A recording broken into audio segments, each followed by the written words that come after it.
Hello, welcome to another Cor Deo Online video. We're thinking about the Incarnation, and so I thought it would be fun to take a closer look at my favourite Christmas carol, Hark the Herald, Angels Sing. Now, I'm not going to sing to you, although I have been listening to it, and not planning to do a whole series of these on other carols. I just think this carol is absolutely fantastic. It was, of course, written by this chap here, Charles Wesley, and I'm intrigued by Charles Wesley. I really should read this biography of his to kind of probe it more, but it seems like a lot of his hymns have some really key theology, some really on target theology that it would be good to kind of figure out what's going on. Now, Hark the Herald Angels Sing was originally called something like Hark How All the Welkin Rings, Glory to the King of Kings.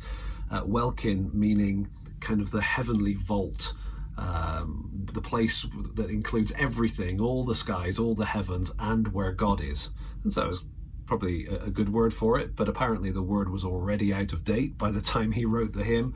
And so I think it was written 1739. Fast forward 10-15 years, and George Whitefield had kind of tweaked those first couple of lines, and then go forward another century, and Mendelssohn's tune gets added, and the whole thing becomes, of course, a great hit. But let's just walk through it and get a feel for the theology, if you like, to kind of get a sense of the richness of what's happening in Hark the Herald Angels Sing. So, first of all, when we're looking at this, let me just kind of separate off the chorus. That last two lines just gets to function as a chorus. And so really what we have is a 4-line verse and then another 4-line verse. Originally it was 10 verses. The first 6 were combined into the 3 verses that we have now, or stanzas, I suppose, and the other 4 just kind of got lost along the way. I will let us take a quick look at those because they're pretty good too, although you'll see why they got dropped. So to begin with then, this is really kind of bursting out from Luke chapter 2 verses 13 and 14 as the angels come to the shepherds in the field, and there's this chorus of angels, the heavenly host, joining in. And so that's what it's saying at the start is, hark, listen to the herald angels singing glory to the newborn king. And so we've got this kind of declaration at the start, listen to their message. And so we've got 2 parts to that message, I suppose, peace and mercy, which together, the peace declared on earth, the mercy of God coming from the end of Luke chapter 1, and all of that results in reconciliation between God and sinners. And so that sense of the two coming together is going to come at various places through the carol.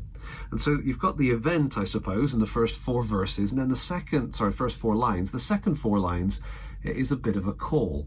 It's calling to all the nations to kind of stand up and join in. This is such an important chorus that is being proclaimed from these angels to those shepherds outside Bethlehem all those years ago. It's calling everybody to join in, to declare with that angel that Christ is born in Bethlehem. So notice how the name or title of Christ, the Anointed One, the Messiah, is sort of held back. We've got the King, and then there's a continuation. Then in the last line of the verse, we then get Christ introduced. Now,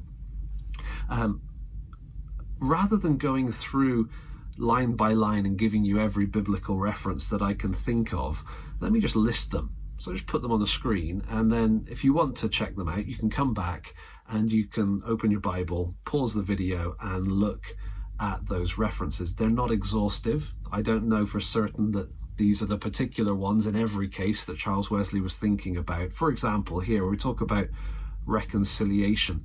2 Corinthians 5, of course, is a famous passage on that. There's also language of reconciliation in Romans 5, again in Colossians and so on. But I've given us an example passage rather than a definitive list of possible passages to connect to what we're seeing in the carol. So the original event, followed by a call to everybody to join in, that makes up the first verse of Hark the Herald. Then we come to the second verse, and the second verse really speaks of the person of Christ. And so again, we've got the chorus at the end, and we've got 8 lines because it's 2 verses combined. So he starts with Christ adored in heaven. Just thinking about the everlasting, the eternal reality of the Son of God. But then at the right time, at just the right time, he became one of us. And so we've got this transition from the Son of God eternal to the Son of God incarnate. And so this language here of late in time, it's not that he arrived later than planned or anything like that.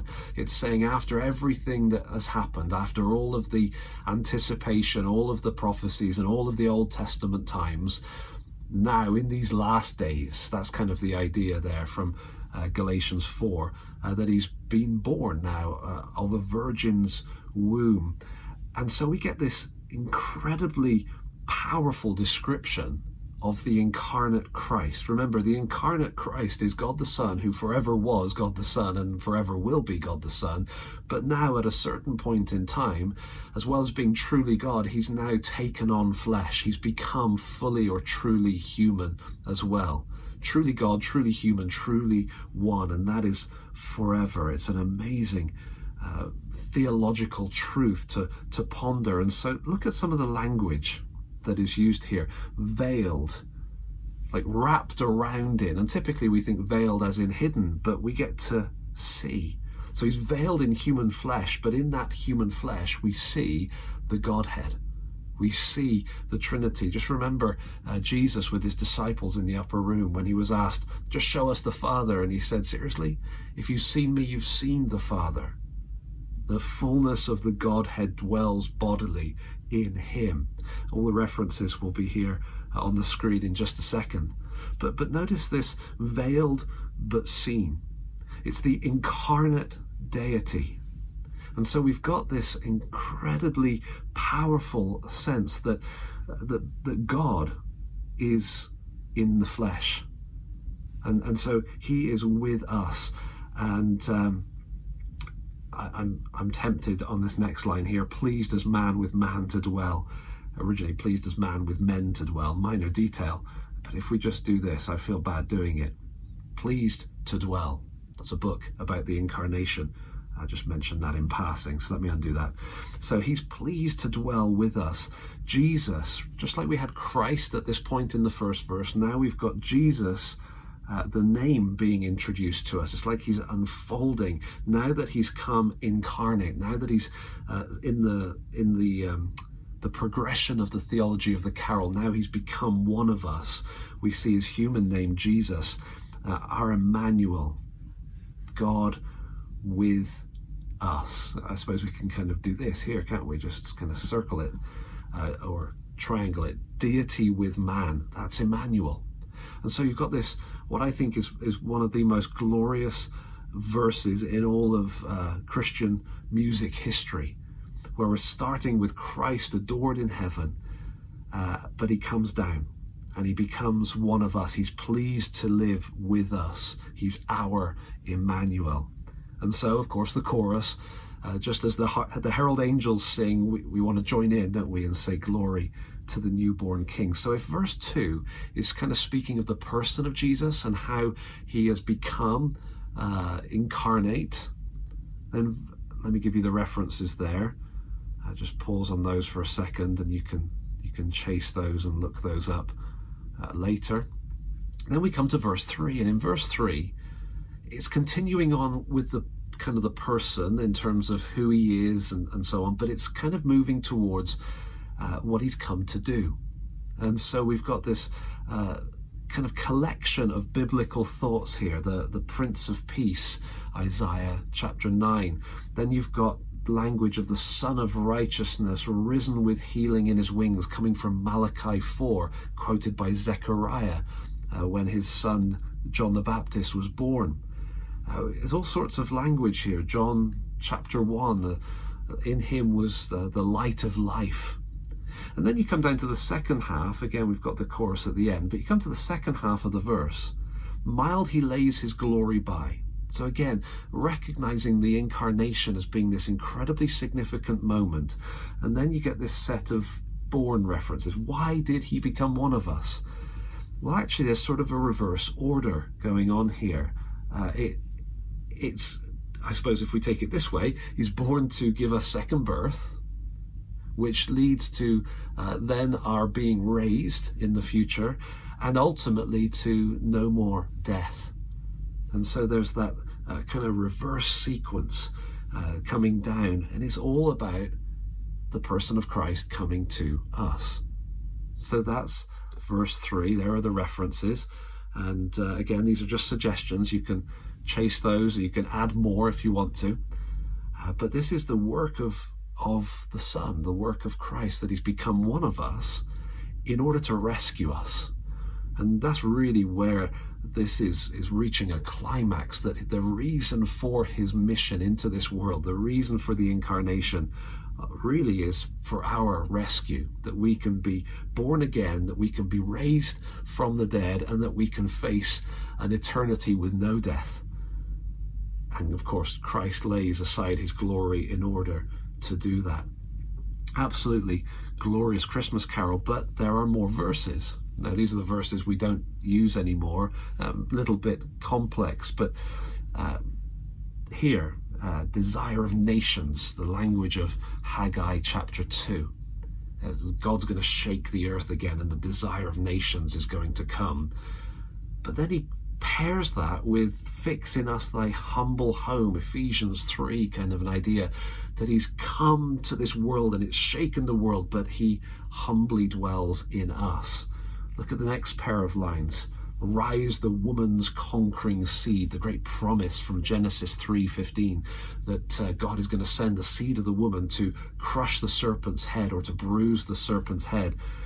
And here, next line, bruise in us the serpent's head. Maybe the idea that Paul taps into in Romans chapter 16, that God does that through us.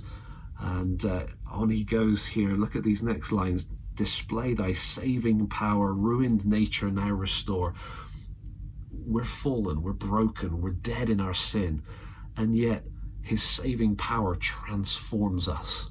It transforms us into his image. And these last two lines here, I absolutely love these, because Charles Wesley in many of his hymns seems to get that salvation really is about our union with Christ, now in mystic union join. This word mystic, it's awkward. That's probably why we don't sing it anymore. But it's really from Ephesians 5, verse 32, where Paul says, this is a mystery. I'm speaking of Christ and the church when he's talking about marriage, the mystery, the mystic union. Our union is with him, thine to ours, his spirit united to our spirit, and our spirit united to his.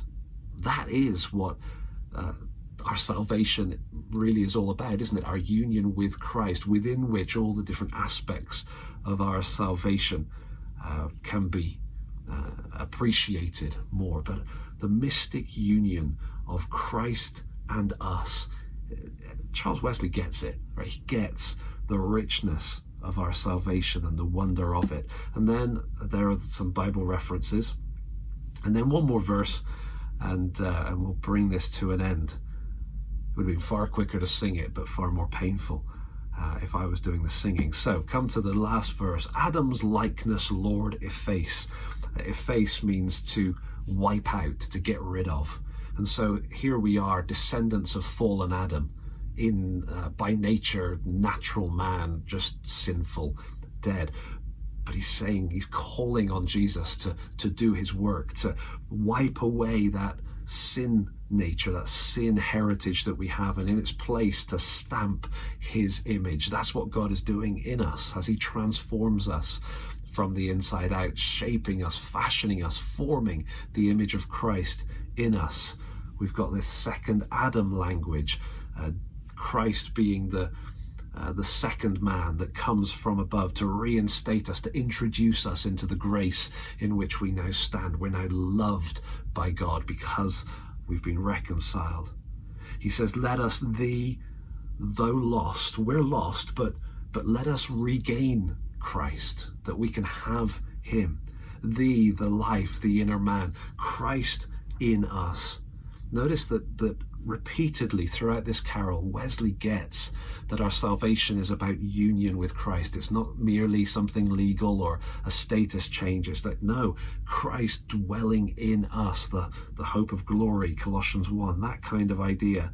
And so the final call is this, that, oh, Christ, to everybody, to all, impart yourself. He wants everybody to have this, formed in each believing heart. Everyone who receives him gets him.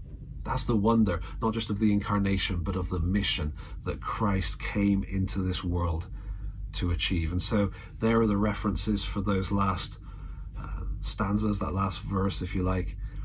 And all of that springing out of Luke chapter 2. Suddenly there was with the angel a multitude of the heavenly host, praising God and saying, "Glory to God in the highest, and on earth peace among those with whom he is pleased."